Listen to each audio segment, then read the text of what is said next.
오늘 은혜 받으실 말씀은 사무엘상 1장 9절에서 11절 말씀 장기옥 집사님께서 봉독해 주십니다. 그들이 실로에서 먹고 마신 후에 한나가 일어나니 그때의 제사장 엘리는 여호와의 전 문설주 곁 의자에 앉아 있었더라.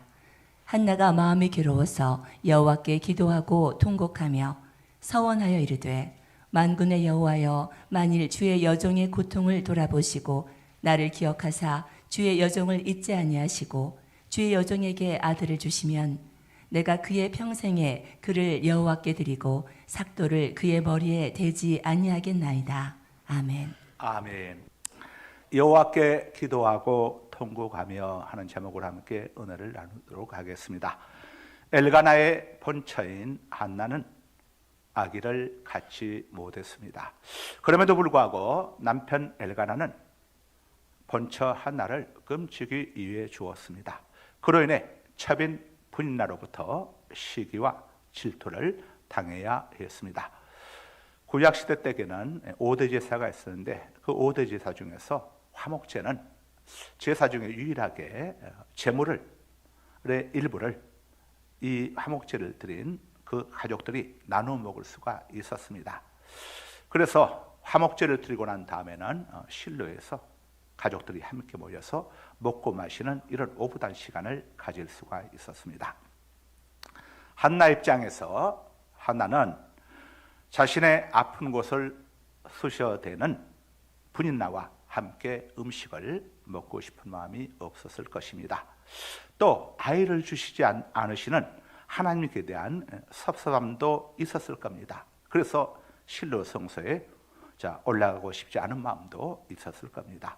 이런저런 핑계를 대고 하나님께 예배하는 자리를 실로 성소에 올라가는 그런 기회를 피하고 싶었을 수도 있습니다. 그렇지만 한나는 모든 것을 꾹 참고 실로 성소에 올라갔습니다. 남편과 함께 하나님께 예배하고 자기를 괴롭히는 분인나와 함께 한 자리에서 화목제물도 함께 먹고 마셨습니다. 신앙생활 하다 보면은 정말 우라가 치밀 때도 있을 것입니다. 아무리 하나님의 말씀이라고 해도 순종하고 싶지 않을 때도 있을 겁니다. 나름 열심히 신앙생활 했는데 하나님께서 내 사정을 너무 몰라주시는 것 같아서 속이 상할 때도 있습니다. 이럴 때 여러분은 어떻게 반응을 하십니까? 한나는 자기 감정에 충실하지 않았습니다. 하나님 말씀에 충실했습니다. 한나는 하나님의 응답이 더디고 있었지만은 쉽게 포기하지 않았습니다. 한나는 자기 문제를 해결해 주실 수 있는 분은 오직 전능하신 여호와 하나님 뿐이심을 바로 알았습니다. 그래서 하나님 앞에 올라가 통곡하며 기도했습니다. 우리의 하나님은 전능하십니다. 대저 여호와께 능치 못하심이 있겠느냐? 하나님의 말씀처럼 우리의 하나님께는 능치 못함이 없습니다. 그럼에도 불구하고 우리의 기도에 대한 응답을 더디게 주시는 이유가 무엇이겠습니까? 우리의 믿음을 달아보시기 위함입니다. 우리의 믿음을 테스트해 보시기 위함입니다. 하나님께서는 우리의 믿음을 달아보신 다음에 테스트해 보신 다음에 그 다음 역사하십니다. 역사한다는 말은 일한다는 말입니다. 하나님의 작업은 우리의 믿음이 하나님의 테스트에 통과하고 난 다음 하나님은 그때부터 역사하기 시작합니다. 아브라함이 어떻게 믿음의 조상이 되었습니까? 독자 이삭을 바치는 시험에 패스했기 때문입니다. 마태복음 15장에 보면 귀신 들린 딸을 둔 한 여인이 있었습니다. 이 여인이 예수님에 관한 소문을 듣고 예수님을 찾아와서 예수님, 다윗의 자손이여, 내 딸을 고쳐주소서. 내 딸이 귀신에게 들려 있습니다. 귀신으로부터 내 딸을 구원해 주소서 라고 간곡히 요청을 했습니다. 그런데 예수님은 일체 반응하지 않았습니다. 제자들이 안타까워서 외쳤습니다. 아니 선생님, 이 여인이 이렇게 간곡하게 외치는 것이 들리지 않습니까? 이 여인의 나를 고쳐주셔서 이 여인이 돌아가도록 도와주옵소서. 자, 그런데 예수님은 제자들의 요청에 반응하지 않고 이렇게 이야기를 했습니다. 나는 이스라엘 집에 잃어버린 양 외에는 다른 데로 보내심을 받지 아니하였노라 라고 예수님이 이야기하셨습니다. 이방 여인들, 예수님께서 이 땅에 오신 것은 유대인들을 위해서 오신 것이지 이방 사람들을 위해서 오신 게 아니다 이거죠. 그럼에도 불구하고 가나안 여인은 포기하지 않았습니다. 오히려 예수님 가까이 다가와서 엎드려서 예수님께 절했습니다. 그러자 예수님이 또 이렇게 말씀을 하십니다. 주인의 상에 있는 것을 개들에게 던져줌이 마땅하지 아니하니라. 가나안 여인을 개에 비유했습니다. 물론 이것은 예수님의 본심이 아니었습니다. 가나안 여인의 믿음을 달아보시기 위해서, 테스트해 보시기 위해서 이렇게 이야기하신 겁니다. 하나님께서 한나의 기도에 신속하게 응답해 주시지 않으신 이유가 무엇입니까? 한나의 믿음을 달아보시기 위함이었습니다. 하나님의 모든 역사는 반드시 믿음 위에서만 역사합니다. 그 믿음이 겨자씨만한 믿음일지라도 믿음 위에서만 하나님의 모든 역사는 이루어지게 되는 겁니다. 이것이 하나님께서 기적을 행하시는 공식입니다. 무한대 곱하기 제로는 제로입니다. 그러나 무한대 곱하기 1은 무한대입니다. 그래서 하나님은 이 모양 저 모양으로 저와 여러분의 믿음을 달아보시는 겁니다. 열왕기 5장에 나오는 나병 환자 나아만 여러분 한번 생각해 보십시다. 그는 아람 군대의 최고 사령관이었습니다. 그러나 불행히도 나병 환자였습니다. 그때 북쪽 이스라엘 땅 사마리아에 나병을 고칠 수 있는 하나님의 사람이 있다는 이야기를 전해 들었습니다. 그 소식을 듣고 이스라엘 향하여 출발했습니다. 그런데 자신을 정중하게 맞이해 줄 것이라고 생각했던 이 하나님의 사람 엘리사가 얼굴도 비추지 않았습니다. 대신에 사환 게하시를 보냈습니다. 게하시가 이렇게 전했습니다. 우리 선생님이 이렇게 말씀을 하셨어요. 요단강에 가서 7번 몸을 씻으라고 하셨어요. 거기서 씻으면은 어린아이의 살처럼 깨끗해질 것이라고 했거든요. 가서 씻으시면 될 겁니다. 그리고는 돌아가 버렸습니다. 왜 엘리사가, 예의 바른 엘리사가 이런 처방전을 나만에게 주었던 것입니까? 나만의 믿음을 테스트해 보시기 위함이었습니다. 나병에서 고침받는 기적 또한 믿음 위에서만 가능했기 때문입니다. 나만은 분노해서 씩씩거리면서 돌아가려고 했습니다. 돌아가자! 내가 여기 아니면 저 요단강보다 더 좋은 강도 우리나라에 있는 것을 돌아가자 얘들아. 그때 지혜로운 부하들이 말렸습니다. 장군님, 여기 무엇하러 오셨습니까? 대접받으러 오셨습니까? 인사받으러 오셨습니까? 아니면 나병 고치러 오셨습니까? 제가 여러분에게 묻고 싶습니다. 사랑하는 성도 여러분, 교회에 나오십니까? 대접받으러 나오십니까? 목사 인사받으러 나오십니까? 아니면 옆에 사람들과 교제하기 위해서 나옵니까? 우리가 교회 나오는 목적이 분명해야 합니다. 그래야 시험에 들지 않고 반석 같은 믿음으로 어떤 문제든지 우리가 능히 이기고 나갈 수 있습니다. 우리가 예수 믿는 목적이 뭡니까? 여러분, 예수 믿는 목적을 분명히 아십시오. 우리가 예수 믿는 목적은 우리 힘으로 해결할 수 없는 문제들, 전능하신 하나님이신 그리스도를 믿음으로 우리는 죄 용서함과 몸의 부활과 영원한 생명, 천국을 값없이 얻었습니다. 믿음으로만이 얻을 수 있는 것이고 우리가 믿음으로 살 때에 전능하신 하나님의 도우심을 받을 수가 있는 겁니다. 내가 가진 모든 것으로 내 문제를 해결할 수 없다면 내게 있는 스펙, 물질, 인맥 무슨 소용이 있습니까?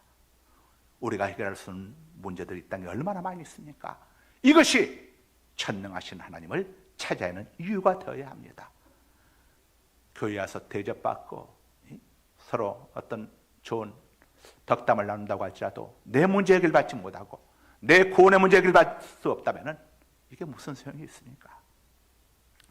정신이 번쩍 든 나아만은 자신의 감정을 죽이고 요단강에 몸을 잠궜습니다. 하나님 말씀 앞에 순종하는데 가장 큰 장애물은 항상 우리의 감정입니다. 감정 컨트롤, 마인드 컨트롤이 항상 하나님 앞에 복을 받게 하는, 우리의 복을 쫓아내는 큰 장애물이라는 사실을 꼭 기억할 수 있기 바랍니다. 하나님께서는 그 나만의 믿음을 보시고 나병에서 고쳐주셨습니다. 요단강 속에 나병을 치료하는 특별한 능력이 담겨 있었던 게 아닙니다. 나병 환자들 지금 아무리 요단강에 가서 일주일 그곳에 들어가 있어도 나병 고침받지 못합니다. 신앙생활 하다 보면은 정말 열불나고 순종하기 힘든 상황을 여러분이 만날 때가 있을 겁니다. 그때 감정에 충실하면 안 됩니다. 거기서 모든 것이 깨어져 버립니다. 산산이 무너지고 부서져 버리는 겁니다. 그때 하나님이 여러분의 믿음을 달아보는 시간입니다. 그 시험을 통과하면 하나님께서 여러분의 믿음을 보시고 문제를 다 해결해 주십니다. 예수님께서 가나안 여인에게 주인의 상에 있는 음식을 개들에게 던져줌이 마땅하지 않도다 라고 했을 때에 가나안 여인이 어떻게 반응을 했습니까? 절대로 지금 개라고 했습니까? 제가 개입니까? 아니 꺾고 치사하고 더러워서 내 딸 안 고치고 말겠지. 그리고는 아마 돌아가든가 예수님 멱살을 잡고 한바탕 그냥 실갱을 하든가 아마 이렇게 10중 8구는 이렇게 했을 겁니다. 그러나 가나안 여인은 달랐습니다. 주여 옳습니다. 저는 개입니다. 그러나 개들도 주인의 상에서 떨어지는 음식 부스러기를 먹지 않습니까? 라고 대답했습니다. 그 순간 가나안 여인의 문제가 감쪽같이 해결되어 버렸습니다. 이 여인의 딸을 덮고 있던 귀신이 그 순간 떠나가 버렸습니다. 그런데 가나안 여인처럼 이렇게 반응하는 사람들이 흔치 않습니다. 여러분들은 신앙생활에 오시면서 어떻게 반응을 하셨습니까? 10절을 보면 한나는 마음이 괴로워서 여호와께 기도하고 통곡했다고 기록되어 있습니다. 여기서 마음이 괴로워서 해당하는 히브리 언어를 치게 가자면은 영혼이 괴로워서. 자, 이는 한나가 자식이 없는 일로 인해 얼마나 마음 아파하고 또 슬펐는지를 엿볼 수가 있습니다. 또한 기도하고 통곡함에 해당하는 히브리 언어의 의미를 흐느껴 울며 애원하였다라고 또 번역하기도 합니다. 이것 또한 한나의 아픔과 슬픔이 얼마나 컸는지를 보여주는 표현입니다. 그런데 우리가 본문에서 보다 중요하게 여길 것은 이렇게 괴롭고 슬플 때에, 이렇게 억울하고 속상할 때에 한나가 어떻게 하나님께 반응했느냐입니다. 한나는 울며 기도했습니다. 그렇습니다. 이것이 바로 하나님을 신뢰하는 성도가 취해야 할 바람직한 태도인 것입니다. 세상 사람들은 마음이 괴롭고 아플 때 어떻게 합니까? 술을 마시기도 하고 노래방 가서 노래를 부르기도 하고 산에 올라가 소리를 지르기도 합니다. 세상 사람들은 이런 방법으로 그들의 괴롭고 슬픈 상황들을 모면하려고 몸부림칩니다. 왜냐하면 그들에게는 이것밖에는 그들의 문제를 해결할 길이, 방법이 없기 때문입니다. 그런데 이런 방법으로는 결코 절대 문제가 해결되지 않습니다.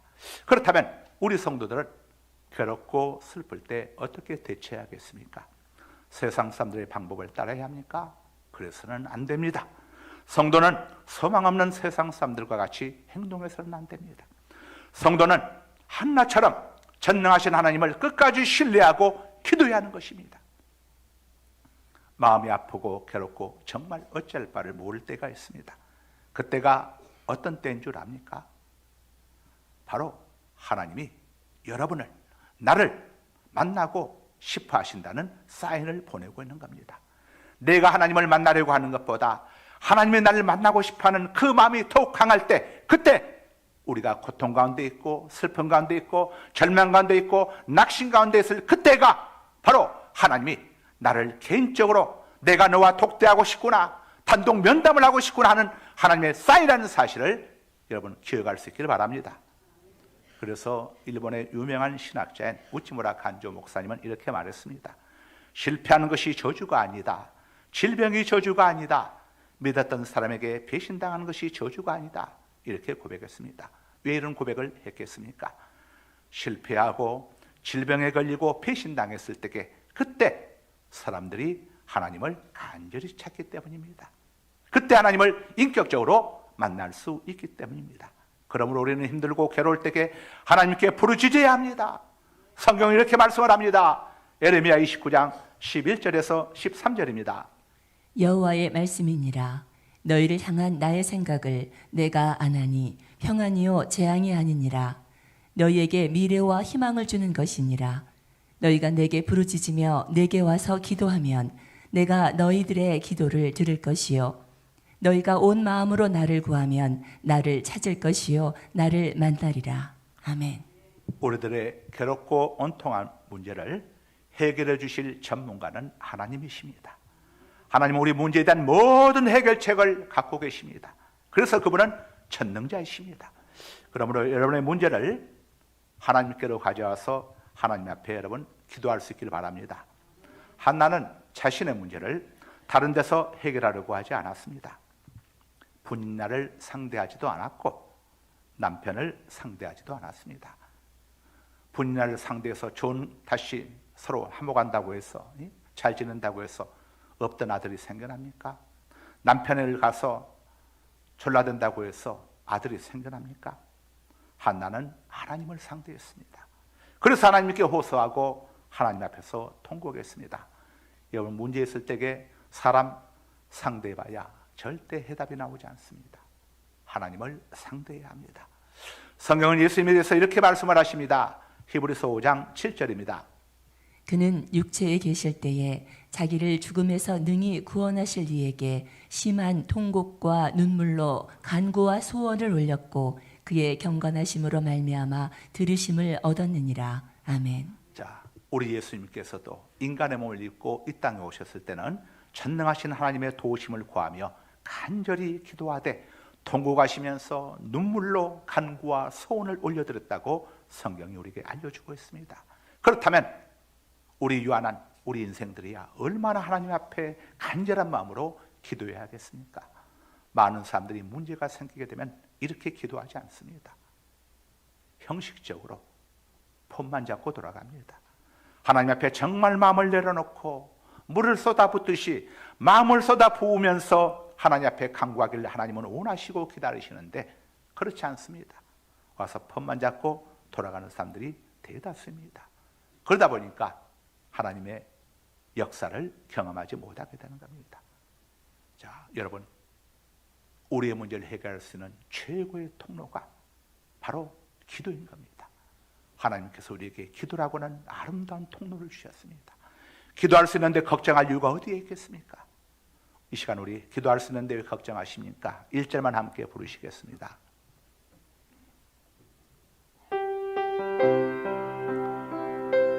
기도할 수 있는데 왜 걱정하십니까?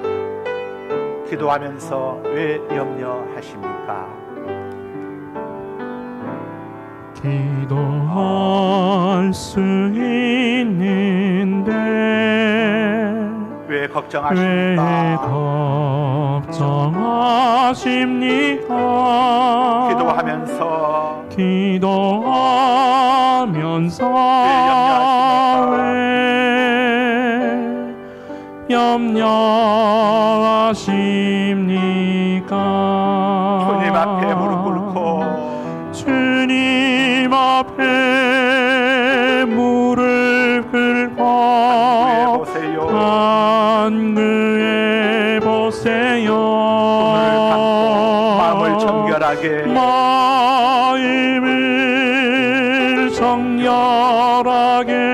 뜻을 다하여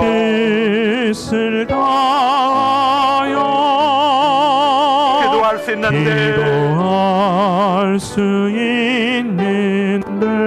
왜 걱정하십니까? 왜 걱정하십니까? 기도하면서 왜 염려하십니까?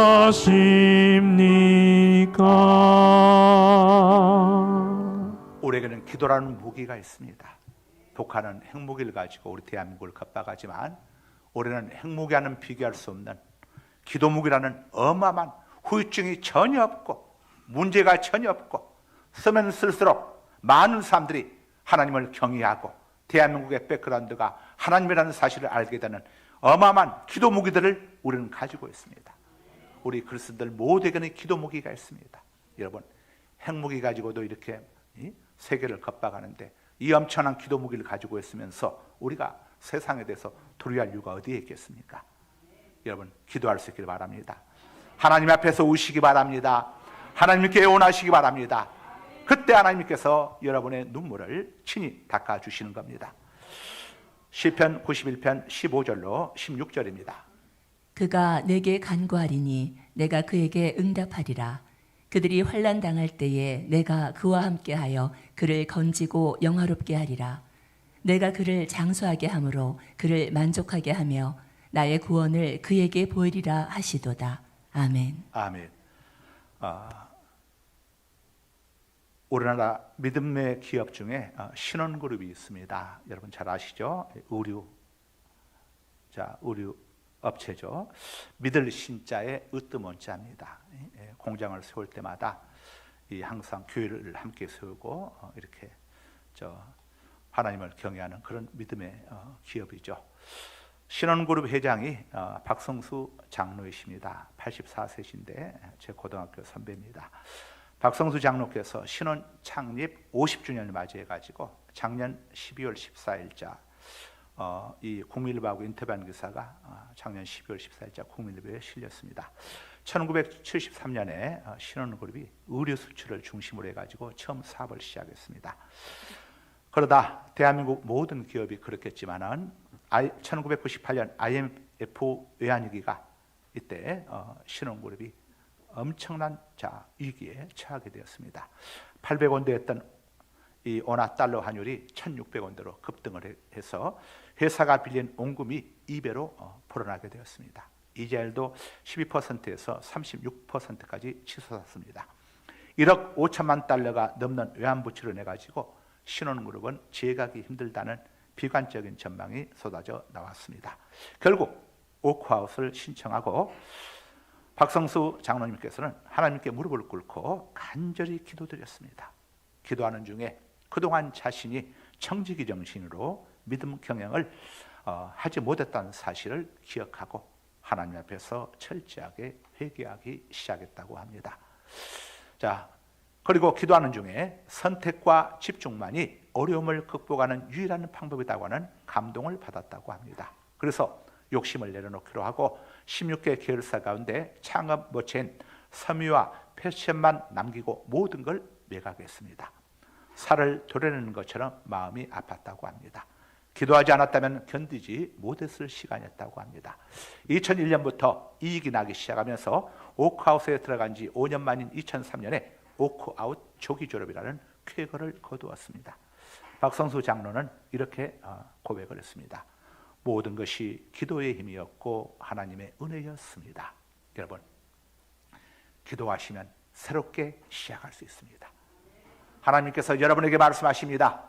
나와 함께 다시 시작하자. 갑진연세 사업장의 문제가 됐든 여러분 배우자의 문제가 됐든 자녀들의 문제가 됐든 어떤 물질 부채 문제가 됐든 간에 나와 함께 시작하자. 내가 도와주리라.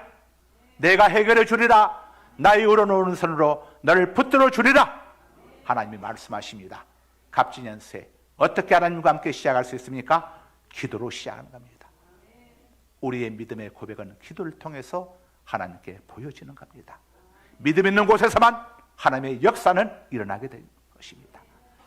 결론입니다.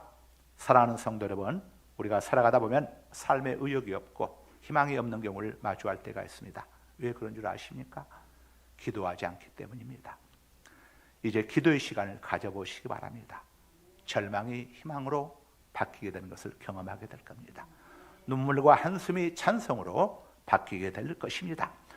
허무와 탈한 마음이 의욕과 활력으로 넘쳐나게 될 것입니다. 기도는 이렇게 소중한 것입니다. 거룩하신 아버지 하나님 감사합니다.